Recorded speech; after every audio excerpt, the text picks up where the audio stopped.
Welcome back. I've got Greg Giuliano and Greg, how are you? I'm great today, Michael. Good to be with you. Likewise, really looking forward to this conversation. I do with all of them, but this one in particular really jumps out because, it's talking about a subject that, I deeply care about, and it's, workplaces and culture and how to improve things. So why don't you share a little bit about you and then we'll jump into the conversation. Yeah, well, so I'm one of those lucky people who gets to do what he loves. In kindergarten, we get graded on, at least I did in grade school.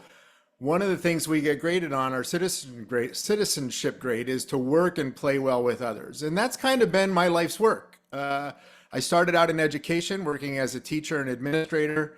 And then from there, I moved into psychotherapy. And while I was working in private practice, in the last century, I found out about this new field back then called executive coaching, and I was very intrigued by that, and so started doing executive coaching, and then leadership and team development work. And now, more than 25 years later, I've had the privilege of working with leaders and teams around the world, helping them grow and get better at working and playing with others. And that's what our company is about. We preach and teach ultra leadership.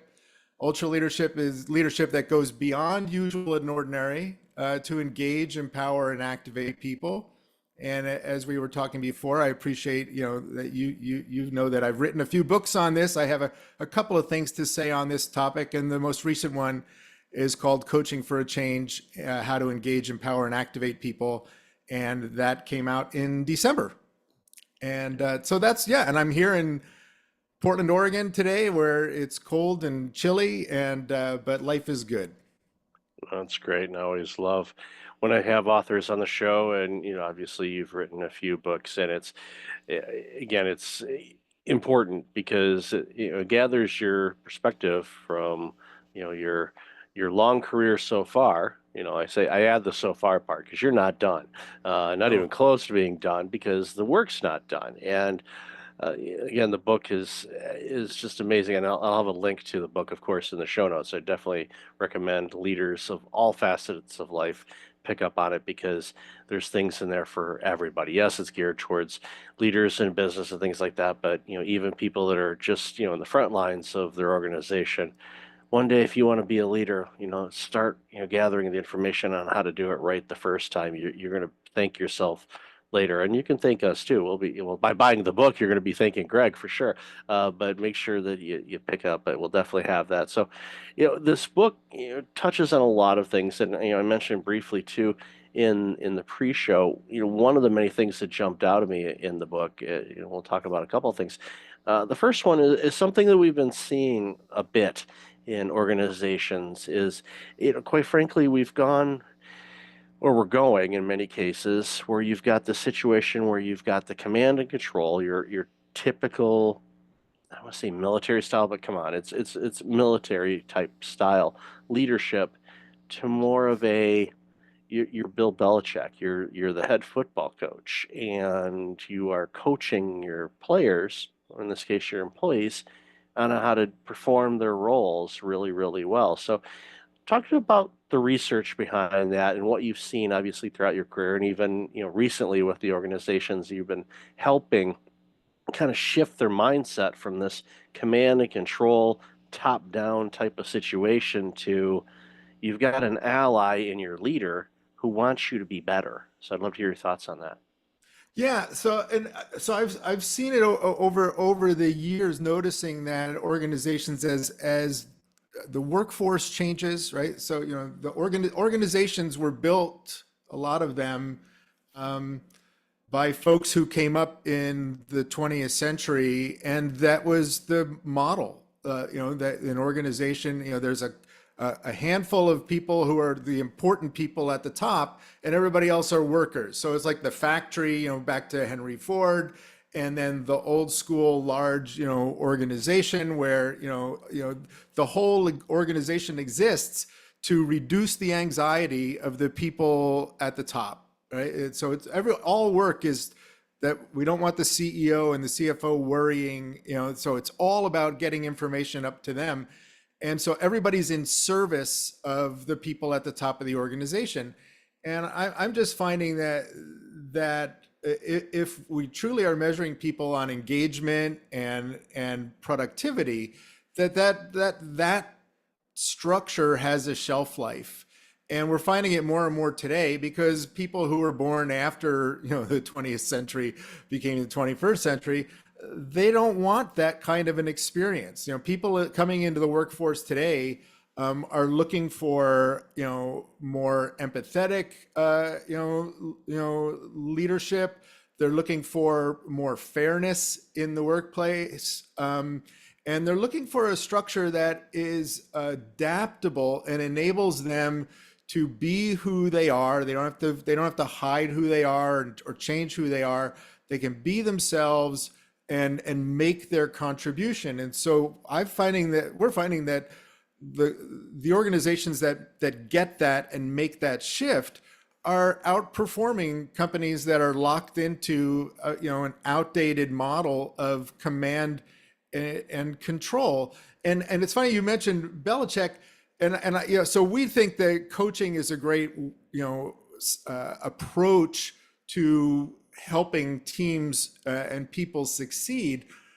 I actually go to more like European, it's not American football, but football around the world, soccer, because even American football is very much actually a command and control kind of an environment that coach is running the entire game, versus where soccer, in my opinion, the coach is helping to make the players and the team the best they can, but really leadership from the time of the first whistle to the time of the end, the final whistle, really leadership is on the field, that the players are running the game. And there might be a couple of instances where a coach might call in a set play for a corner kick or something like that, but really the leaders are the players during the game. And we're finding that in organizations too, that the team is the one is who owns the deliverables and owns the activity. And so the leader of a team today is really point them in the right direction, make sure they have the skills and knowledge that they need, and get out of the way. Yeah, it's very similar to what I tell, when I was running healthcare clinics before I went full bore into the work I do now. Yeah, I took over a clinic that had, on average, almost 90% turnover annually. That's 90. So 9 out of 10 master's level and above clinicians were leaving every year because it was a toxic cesspool of an organization. There was no trust, no communication. No one knew what was going on. No one knew where up was or anything like that. And then they reached out and asked me if I'd want to run the organization. I'm like, 9 out of 10 turnover? Let's do it. And I did. And after a year, the annual turnover rate was 6%. And I didn't give out a single raise. I didn't give any extra money. I simply went in, I talked with everybody individually and said, okay, what do you like about the place? What do you hate? If you were in my seat right now, what would you do? And I took notes, and anything that was low-lying fruit, I implemented. There was a bunch of things I implemented like within the first month and a half. All of a sudden, they're like, someone's listening to me. And then from there, I took it upon myself to like, all right, let's get to know these people a little bit more. What motivates you? What would you be interested in doing? Is there something you'd like to learn? You get professional development money, let's spend it. What do you want to do? So they'd launch new programs, new initiatives. Next thing you know, we went from a toxic cesspool to getting too many resumes for positions we didn't have open because we were full and people weren't leaving. And added additional doctors, and we were servicing an underprivileged area. So that area desperately needed top quality healthcare, and our team brought it. Why? Yeah, Because I created an environment for them to thrive, that's and I it. got I got out of the way. I'm like, Yeah, what do you need? that's it. Yeah, I mean, you hit on it. You are a proof point that the two most important skills for leaders in any time, but especially in times of change, are empathy and curiosity, right? Don't just go in and tell people, understand their experience and be curious, and learn from them and let them tell you so that you can create the environment, right? So Ari DeHoos wrote a great book called The Living Company many years ago, and in it he says that the job of the leader is to create the conditions for people to voluntarily give their best, right? And that's the secret, right? So how do we as leaders help people be their best and do their best? And it's so we're facilitators of an environment. We're creating the conditions for the people that we bring in to we unlock their talent, we unlock their passion, and we give them what they need to do what we hope they're going to do, which is be their best and do their best on behalf of the organization. Yeah, you let people be in their sweet spot. And I remember having conversations, it was with one of the mental health workers, and they wanted to launch a new program. And in the past, they'd they'd brought it forward, and I knew about it. Because I saw some old notes from the predecessors and saw it, so it wasn't like completely new to me. And they came in, and they were well versed. They gave the presentation, how it would benefit the community, what we would need from resources and all of that. And I could tell when they were presenting it that they were still, kind of nursing the wounds from the rejections from the past. So they were presenting it in such a way where I could tell they think I'm going to say no. And I responded, When can we start?" And they kind of looked at me like it was a major league curveball for them. I mean, I might as well, pull off my mask and show that I'm an alien or something, because they were like, "What?" And they weren't expecting that answer. It's like, "When can we start?" Yeah, All right, and then okay, well, let's get the resources. We have that. Who would you like to partner up? Would a summer student help with this? Because we bring in summer students to volunteer and whatnot. It's like, would that be helpful or would it be a hindrance? I don't want to just say, here, have a summer student, because that happens too often in organizations. Here, right. do something with this person. Poor kid is trying to, learn something, and they're like bouncing around like, I don't want to deal with it. I want to do it. It's like, just find something for them to do and let them be creative. Ask them what they'd like to do. There's a thought, people. Ask your people what they would like to do. I know that seems a little crazy and out there, but it's there. And again, I want healthy, and you and I are on the same page with this. I want healthy organizations for one reason, for one overall arching reason, because it benefits society. It makes people healthier. They don't burn out as much, because I see burnout all the time, had in my own life, and I don't want to see anybody go through that, because what happens is it robs society of great stuff, great products, great services. If organizations are healthy and people are operating at their optimum best, because they, like what you mentioned earlier in that great book, they voluntarily want to be their best, because that shows them growth, and they feel it. They're like, I'm accomplishing something. And it gives a boost to their self-worth, which means they show up fulfilled. They show up, they don't have the Monday blues. They coming in, they're crushing it week after week after week. Why? Because they're having fun. They're enjoying it. And when you have an environment like that, that's when you get resumes coming in all the time, because people are like, I want that. I want to taste that. Like, I can only hire so many people. I don't have, if we can grow our business, maybe, are you good at cold calling? We can grow our business, then we can bring you in. But when you see that, you sense it as an employee. You also sense it as a customer. You know the healthy companies when you walk in. If you're paying somewhat attention, you can go, okay, this healthy place. People love working here. And Yeah. you automatically want to be a part of that, just as a consumer of whatever they offer. And that can happen for everybody. But too often, as you see all the time, I'm sure, there are organizations that just continually stub their toe or fail or fall apart, or a turnstile of employees, because they're like, well, oh, we've always done it this way. Well, is it working for you right now? Yeah. Doesn't seem to be. So it's you and I are talking like this, and yeah, we get it. And when I'm speaking in an organization or working, somebody will invariably raise their hand and say, "Yeah, Greg, that's really awesome, but I'm not the CEO. I can't. I don't have power to change the culture of the whole organization."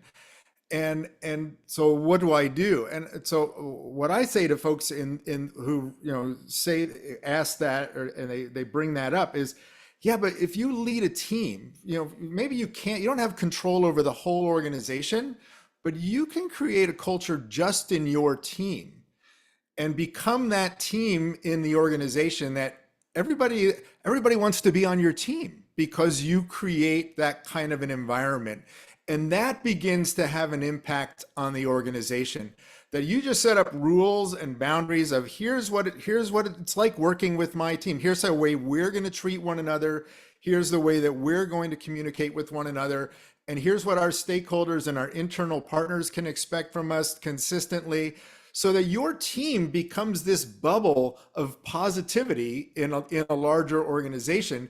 And you find that you have the best retention rates, the lowest attrition rates, highest engagement scores. People want to be on your team because Mhm. you develop this mindset as a leader, and the skills as the leader of a team, that you are there to serve the team, right? The motto for my new book is serve to lead, which is the motto of the Royal Military Academy at Sandhurst in England.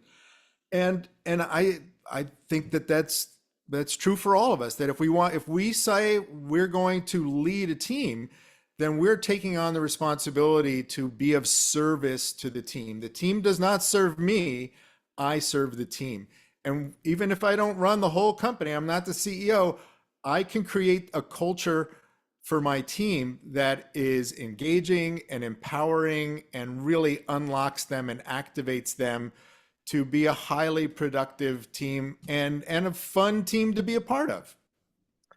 I worked for an insurance automation software company outside of Chicago too many years ago. It's alarming how long it's been, but I worked in the installation department, so there was a dozen of us, and what we would do is every week we would fly out to independent insurance agencies across the US and install our software system. Sometimes it would be a network, it'd be their computers, everything like that. So we would fly out every Monday morning out of O'Hare or Midway, usually Midway because they were cheaper and they didn't want to spend big bucks flying out of O'Hare. I didn't complain because it was closer to where I live. So other people were like, why do we never fly out of O'Hare? But another story for another day. But long story short, our department was kind of viewed as kind of the runts of the organization. They were like an afterthought. We only use you because it's cheaper than outsourcing it, and we can have somewhat control of what everything's done. Now, thankfully, the leader of that department, Richard, and then, his sidekick and great buddy of mine, Mark, um, they decided, you know what, we got to change the dynamics of this department because we shouldn't be viewed as like the cast-offs and people make fun of our department kind of thing. So let's change this up. Let's start doing some stuff together because again, a lot of the installers didn't live in Chicago. There were some that were flying from all over the place. So once a quarter, they decided we're going to bring everybody in. We're going to have a week. We're going to do some training, get them all up to speed on some things. But then we're also going to do some fun stuff, whatever it happens to be, whether we go out to dinner, go bowling, whatever, just get everybody together because we never see each other unless we happen to be paired up on an install. So they did this over a few months. Next thing we're all working. It improved our quality work with each other. We were helping each other out. We weren't pointing fingers. So we started growing as a team, and we were getting better at what we did. The turnarounds were better. The feedback we were getting from the insurance agencies were like, using Uber, we were constantly getting 5 stars. I mean, and not only just that, but long written, this is how amazing Mike was, or Jim was, or Mark was, or Dwayne was, or whomever. And this got the attention of our upper management, and they're like, "You guys, what's going on there?" They didn't give us raises or anything. It's like, "What's going on?" It's like, "Well, we're doing some more things. We're getting together and all of that." And then, as this would have never happened if we didn't do this. For some reason, we had a batch of 5 independent insurance agencies that were all in New Orleans, and we basically, to do them all, we everybody would likely have to go because they were all wanting it to be installed around the same time. So a lot of mind mapping and bulletin board stuff. This was before AI would do it for us. Everything. How can we coordinate all of this and get everybody there? How many would need to go on this one and this one? So we brought everybody in. There was an in training thing. So the whole team got together and, it was like a strategic plan and like, how can we all get these installs done? This one would take a week and a half. This one would take a day or two. How can we get it all done in a week? And we all came together and mapped it out. And we said, okay, the company will have to send the entire installation department to New Orleans for 1 week. And it was like 3 weeks after Mardi Gras, and we were all in our 20s. So this was going to be a big ask because they all they're thinking, all right, these guys are going to go party all the time, and these installs are going to be horrible. We're going to cost us tens of thousands of dollars to send people to go fix what they did. That didn't happen. We finally got approval. We all went down there. We all had it all mapped out. Some of the smaller installs that would only have like one installer assigned, the entire team showed up. There was 12 of us for one install. We didn't charge that customer any extra money. Why did we send all 12? Because we could get it done in a half a day, which we did. And then we followed up and would stop in throughout the week to make sure everything was great. We did that for all of them. What should have taken like a week and a half, we were done with all of them by Thursday morning. And every one of them gave us letters of recommendation because it was the best install week the organization ever had. And boy, did we have fun Thursday night. But we'll leave it there. Long story short, they created an environment for us to thrive. We grabbed it, we ran with it, we crushed it. It was the best week that organization ever had. And all of a sudden, people from all the other departments are trying to apply to be installers because we had the best department in the company. Yeah, I mean, it's not rocket science, but it is hard work because you're creating the conditions. And again, go back to engagement, right? So people don't engage with the organization; they engage with their work. Is my work important? Is it an opportunity for me to show that I'm really good at it? And they engage with other people. So because at the end of the day, business happens through relationships. And teams are about relationships. And sometimes the work the conversations and the work can stress a team. And so the stronger the personal relationships, the better able the people on the team to weather those times where stress is up or we're having a contentious conversation. Yeah, but at the end of the day, we can still go get a beer together, or we can have a virtual coffee together, or whatever. The relationship sustains this, us through those stressful moments. And so you were lucky to be on a team where your leader got that. That if I create the experience for people to engage one another and build their relationships, it makes the team stronger. Yeah, Richard's also a therapist out in Sacramento. So there's a synergy between people that are in therapy and how to make teams better. It's someone should study that a little bit more if they haven't already.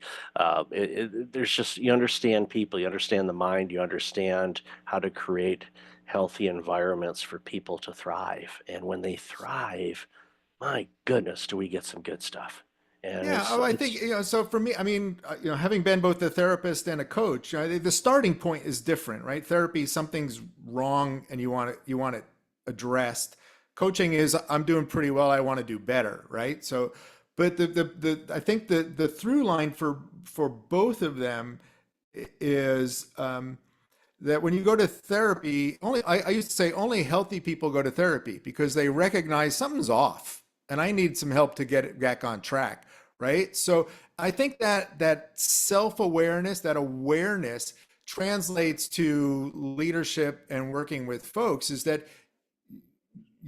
you can see when you're leveraging that self-awareness and a capacity for empathy in order to create a situation where we can all be our best.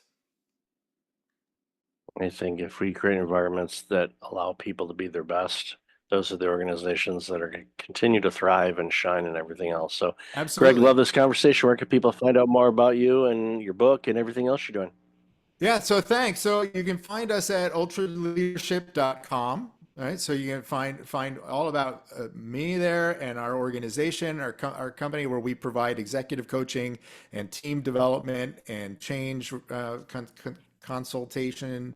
And you can find me on LinkedIn. Please find me on LinkedIn. We'll connect. We put a newsletter out on LinkedIn every week. We have a YouTube channel at Ultra Leadership where we drop videos every week that share, that we're it's all about us getting better together. And so we try to facilitate that and help out with that. And the book is available. You can find the link on our website, or you can go right to Amazon or Barnes and Noble and pick it up there. Awesome. And I'll have all that in the show notes. So, Greg, thank you for being you. I need more people like you out there making these companies healthier and better. So, really appreciate your time today. Thanks, man. Michael, this has been great. I appreciate it.